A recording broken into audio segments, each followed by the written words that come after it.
Hello mga katamputs! Welcome to Tito Mike's Kitchen. Nandito kami ngayon sa Panda Express dito sa may Santo Tomas, Batangas. Kaya dito kami napadpad kasi pet friendly sila. Hindi lang basta pet friendly ha, talagang pwede sila sa loob ng mismong restaurant. Katabi pa namin kumain. So, eto na nga, umorder na kami. Ang in-order namin yung family platter. Yung pang pamilya talaga. So, that's worth mga nasa 2,000 plus dito.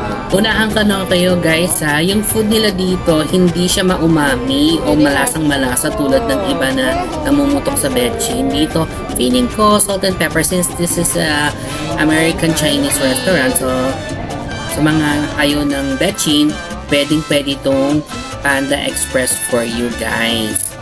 So, itong orange chicken, kung pao chicken, Mongolian pork, 3.5 ang grade nyo sa akin.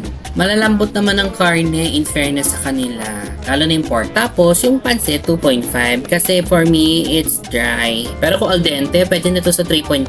Then, itong kanilang drinks, 4 naman, masarap siya in fairness. Nga pala guys, wala palang service water dito. Bibili kayo ng water or juice.